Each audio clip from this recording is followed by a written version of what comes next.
Hello friends, welcome back to my YouTube channel. आज हम करें टीजीटी सोशल साइंस का जो एग्ज़ाम हुआ था 7 नवंबर में शिफ्ट 1 में, उसका जी के part. Let's get started. Question number 1, which of the following market is primarily associated with the short term डेब्ट इंस्ट्रूमेंट। शॉर्ट टर्म डेब्ट इंस्ट्रूमेंट, देखो money market deals with short term डेब्ट instrument such as treasury bill, commercial papers,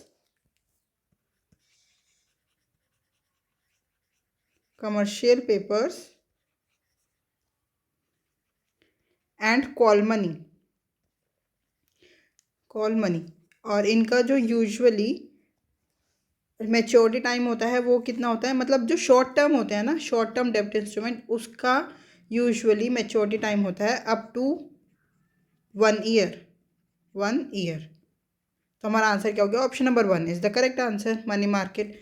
capital market कौन सी market होती है? Capital market deals with long term securities, deals with long term securities. And secondary market means trading of existing shares, trading of existing shares. And primary market where new securities are issued. और ये short term के लिए हो ऐसा compulsory नहीं है। where new securities are issued। तो हमारा आंसर क्या हो गया? Money market. शॉर्ट टर्म डेब्ट instrument is money market. Question number 2, when did the Citizenship Amendment Act 2019 receive the President of India assent। मतलब जो सिटीजनशिप एक्ट में अमेंडमेंट हुआ था ना 2019 में, उसको प्रेसिडेंट की मंजूरी किस दिन मिली थी, वो ये पूछ रहे हैं। 10 जनवरी 2020, 12 दिसंबर 2019, 13 जनवरी 2020 एंड 11 दिसंबर 2019। देखो 11 दिसंबर 2019 को ये सिटीजनशिप अमेंडमेंट एक्ट 2019 ये प्रेजेंट किया था, मतलब date of passing of in parliament, date of passage in parliament में ये 11 दिसंबर 2019 को पास हो गया था। देन फिर 12 दिसंबर 2019 को इसको प्रेसिडेंट की असेंट मिल गई, असेंट रिसीव्ड। तो हमारा आंसर क्या हो गया? Option number 2 is the correct answer, 12 December 2019। Question number 3, which telecom company placed the highest bid in the 5G spectrum auction held in June 2024। Bharti Airtel, BSNL, Bharat Sanchar Nigam limited, Vodafone India या रिलायंस जियो। तो highest bid किसने लगाई थी? Bharti Airtel में। Option number 1 is the correct answer. और कितनी bid थी इसकी, मतलब बिड का अमाउंट बहुत ज़्यादा थी, वो था 6,857 करोड़, इतने की बिड लगाई थी। और इनका जो मोस्ट स्पेक्ट्रम कितना है, स्पेक्ट्रम पूछा है ना, इसका स्पेक्ट्रम है 97 मेगाहर्ट्ज MHz। ये भारत संचार निगम लिमिटेड ने तो ऑक्शन में पार्टी ने लिया था, वोडाफोन इंडिया ने भी लिया था और रिलायंस जियो में, बट इनकी बिड बहुत कम थी इनसे। क्वेश्चन नंबर 4, क्या है? सनामा Sanamaism is a notable religious tradition in the religious landscape of which Indian state। सनामाइज्म कौन से स्टेट का रिलीजियस ट्रेडिशन है? तमिलनाडु, महाराष्ट्र, राजस्थान या मणिपुर। देखो सनामाइज्म तमिलनाडु में शिवाइज्म है, मतलब शिव को मानने वाले लोग हैं, विष्णु को मानने वाले लोग हैं, और फोक ट्रेडिशंस हैं, Vaishnavism and folk tradition.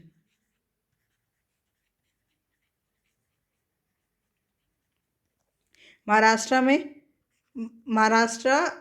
Mainly Bhakti movement के लिए जाना जाता है, भक्ति भक्ति मूवमेंट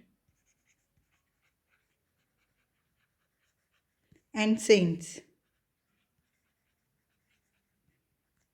लाइक तुकाराम। ठीक है।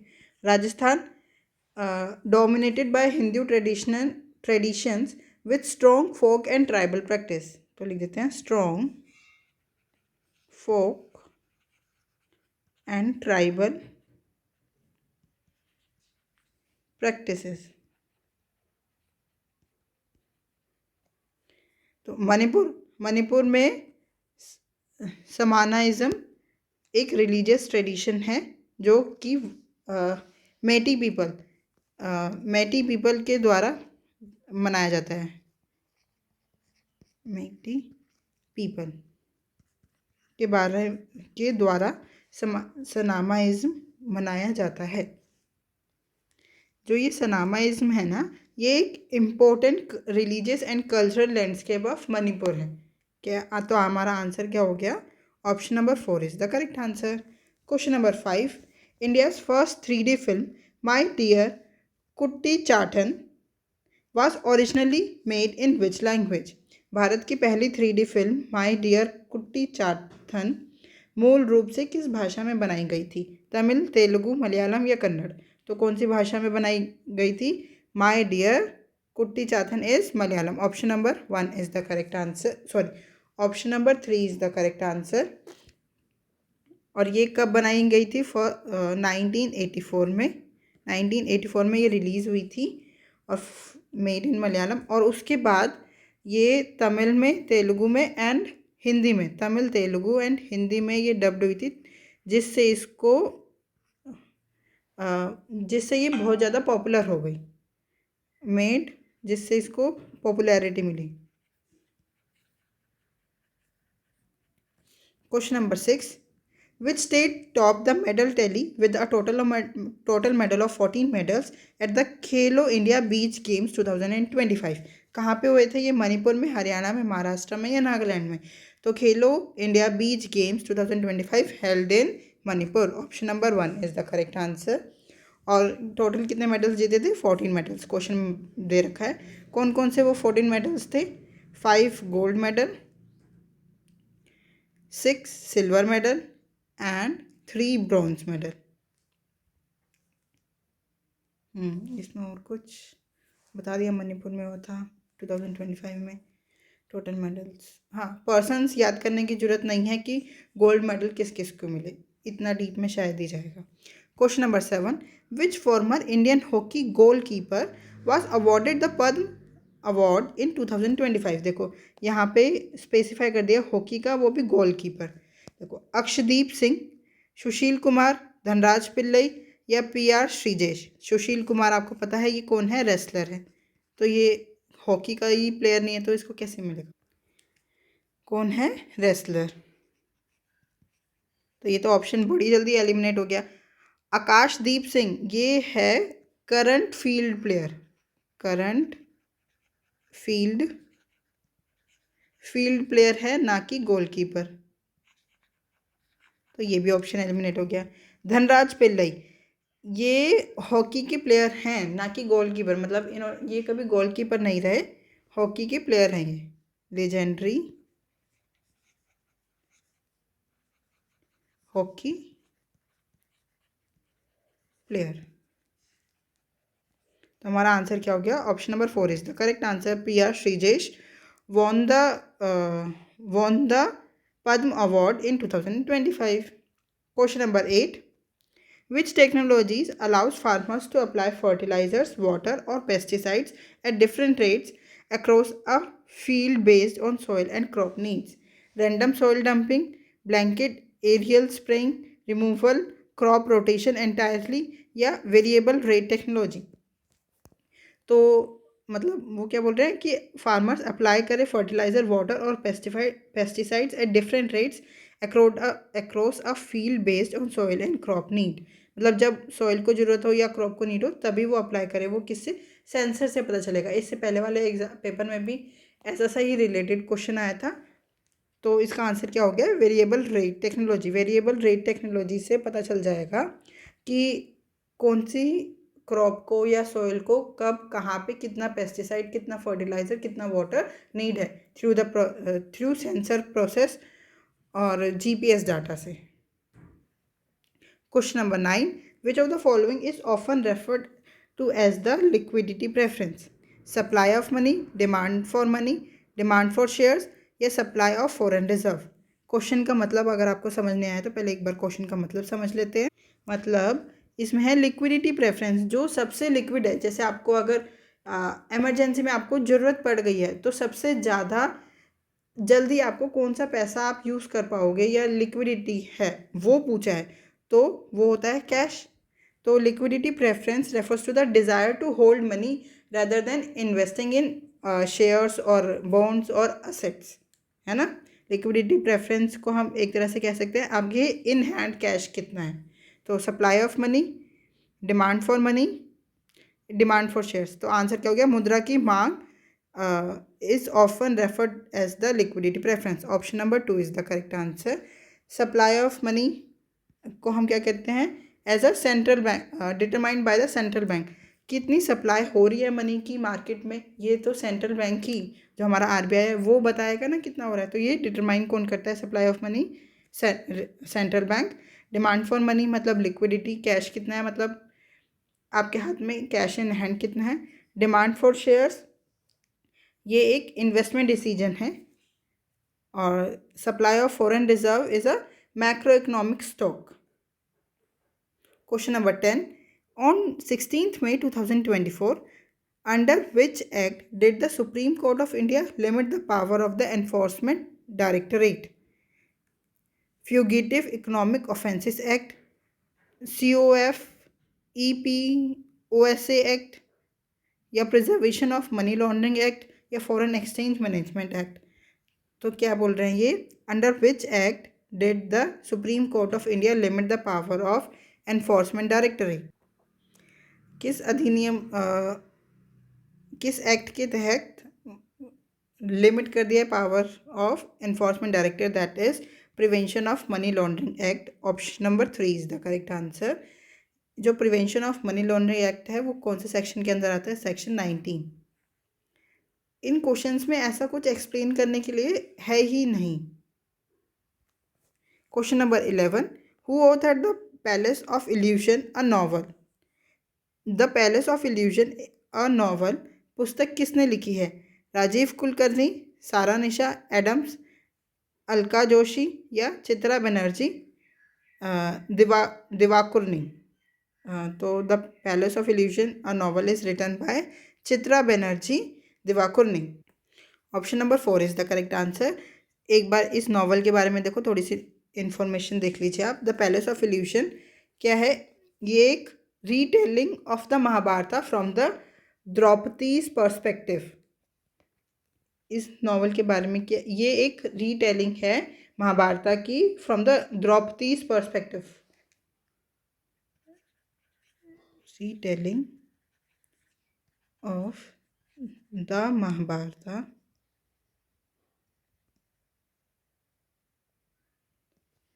From Draupadi's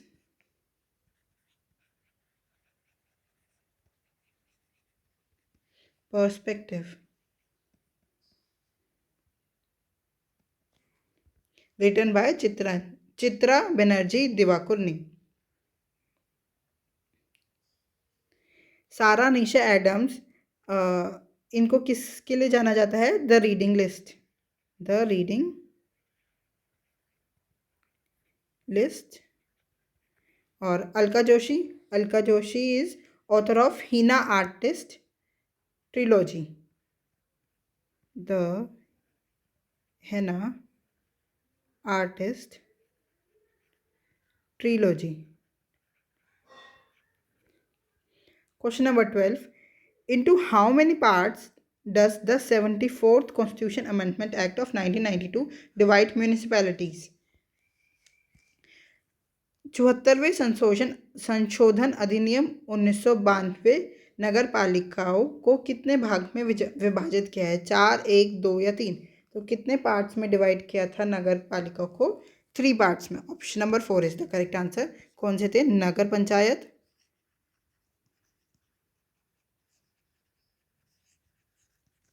municipal council,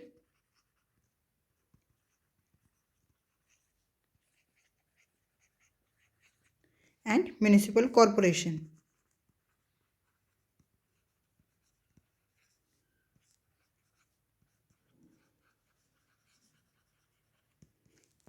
Question number 13.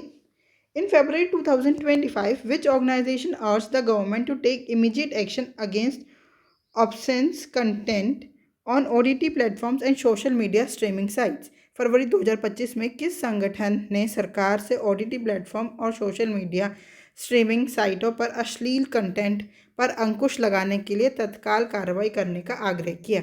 Central vigilance commission, national commission for women, human rights commission या national commission for backward classes? देखो, सेंट्रल विजिलेंस कमीशन, इसका क्या काम होता है? Mainly focus is on corruption और विजिलेंस। करप्शन और vigilance and vigilance. National commission for women, yes, हमारा आंसर क्या हो गया? Option number 2 is the correct answer. National commission for women ने ही सीरियस कंसर्न स्प्रेड किया था for the absence of inappropriate content on the OTT platforms and social media streaming sites and urge the government to immediate action to curb such content. Human right commission, human right commission का has a broader human rights mandate. Human rights commission का काम होता है मानव अधिकार को जिसको नहीं मिल रहे हैं उसको मिलवाना, ना कि ये जो ऑब्सेंस कंटेंट है उसको बंद कराना। National commission for backward classes, तो ये बैकवर्ड क्लासेस, पिछड़े वर्ग को deals with backward classes welfare issues. Backward classes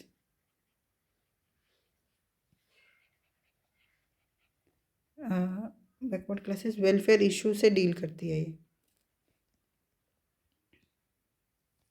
question number 14.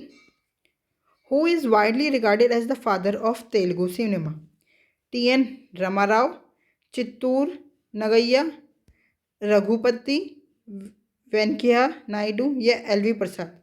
तो फादर ऑफ तेलुगु सिनेमा, अभी आप मुझे कमेंट में बताएंगे कि तेलुगु फिल्म इंडस्ट्री को किस निक नेम से जाना जाता है। मैंने आपको कल ही बताया था।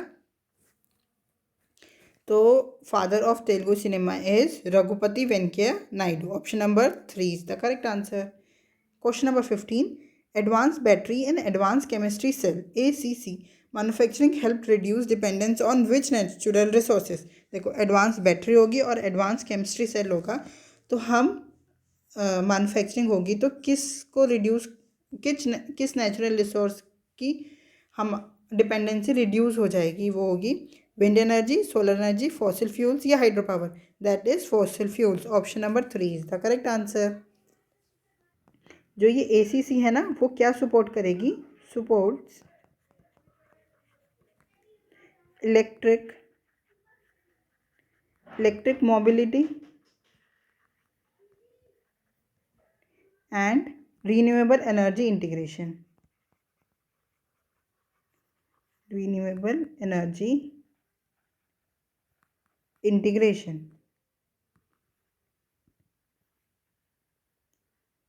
और इन दोनों की वजह से reduce dependency on fossil fuels like coal, oil और gas. Question number 16. The Savalda chalcolithic culture is found in which state? अगर आप, मैंने जितने मतलब 3-4 अभी लेक्चर कराए हैं, अगर आपने उसमें नोटिस किया होगा तो एक लिथिक मतलब ये ताम्र पाषाण कुल का एक क्वेश्चन पक्का हर आया ही है, तो शायद पॉसिबिलिटी है कि PRT के पेपर में भी एक ये पाषाण युग का एक क्वेश्चन आ सकता है। क्वेश्चन नंबर 16 क्या है कि Savalda chalcolithic culture is found in which state? Maharashtra, Haryana, Tamil Nadu या उत्तर प्रदेश? तो सावलधा कहाँ पाया गया था? महाराष्ट्र में। Option number 1 is the correct answer. ये जो सा आपको पता है ना चैल्कोलिथिक किसको बोलते हैं, जो कॉपर प्लस कॉपर और स्टोन की जो एज होती है, वो कॉपर भी पाया जाता है उस टाइम पे और स्टोन भी, copper stone age, chalcolithic means copper stone age. और कौन से डिस्ट्रिक्ट में पाया गया था ये Sarda? In Dhule district of Maharashtra, Dhule district of Maharashtra.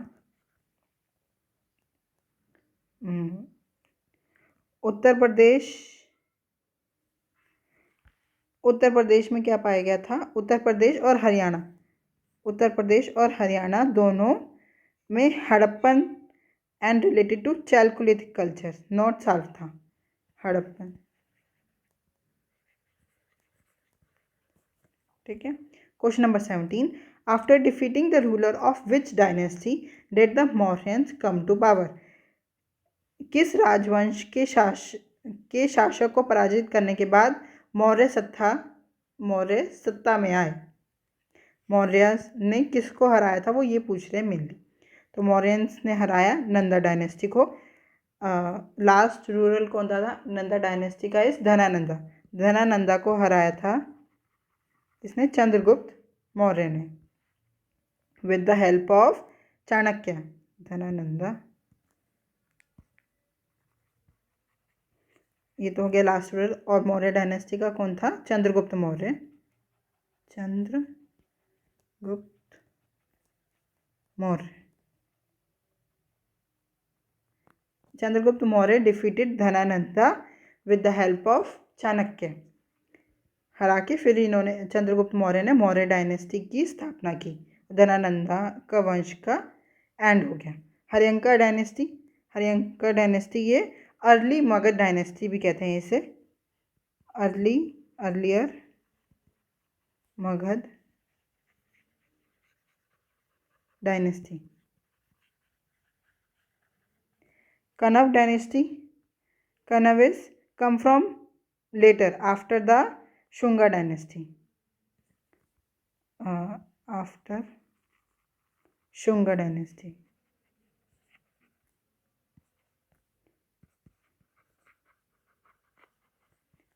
शिशुनाका dynasty, Shishunaga dynasty ये जो हरियंका डायनेस्टी है ना, इस हरियंका डायनेस्टी है ना, ये हरियंका के बाद आए शिशुनाका,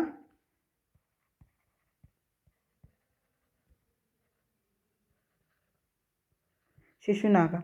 और फिर शिशुनागा को किसने डिफीट किया? नंदा डायनेस्टी ने, मतलब उसके बाद आई नंदा डायनेस्टी, और नंदा के बाद आई मौर्य डायनेस्टी। ठीक है। क्वेश्चन नंबर 18, आंसर बता दिया मैंने। हाँ, the Deccan plateau is a dash land form located south of the Narmada river. Deccan का पठार नर्मदा नदी के दक्षिण में स्थित डैश भूभाग है। देखो, अगर आप दक्कन प्लेट्यू को कभी देखोगे ना, तो वो इस शेप में है। कैसे ये कैसी शेप हो गई? यहाँ से ये नर्मदा रिवर है, वेस्ट फ्लोइंग रिवर, आपको पता होगी। ये नर्मदा रिवर है, एमपी से होते हुए यहाँ पे जाती है ये, और ये इसके नीचे ही है दक्कन का पठार। और ये कौन सी शेप का है? Triangular shape. Option number 1 is the correct answer. Question number 19, elections of the constitution of a panchayat shall be completely before the expiry of dash term or in case of dissolution after the expiry of 6 months from the date of dissolution। Panchayat के गठन के लिए नया चुनाव उसकी dash की अवधि की समाप्ति से पूर्व अथवा विघटन की स्थिति में तथा उसके विघटन की तिथि से 6 माह की समाप्ति से पूर्व कर लिए जाएंगे। तो मेन वही पूछना है, मतलब पंचायत का जो इलेक्शन होता है उसका टर्म कितना होता है, वो ये पूछ रहे हैं। टर्म होता है 5 years. Option number 3 is the correct answer. 5 years से पहले, 5 ईयर के टर्म से एक्सपायरी से पहले ही इलेक्शन हो जाना चाहिए पंचायत के। Question number 20, what is the primary objective of विकसित भारत 2047 इनिशिएटिव? विकसित भारत 2047 पहल का प्राथमिक लक्ष्य क्या है? To make India the largest economy by 2047 to make India self-reliant in renewable energy by 2047, to make India a developed nation by 2047, to achieve a fully digital India by 2047। हमारा main motive क्या है, मतलब विकसित भारत 2047 का main motive initiative क्या है? To make India a developed nation by 2047। Option number 3 is the correct answer.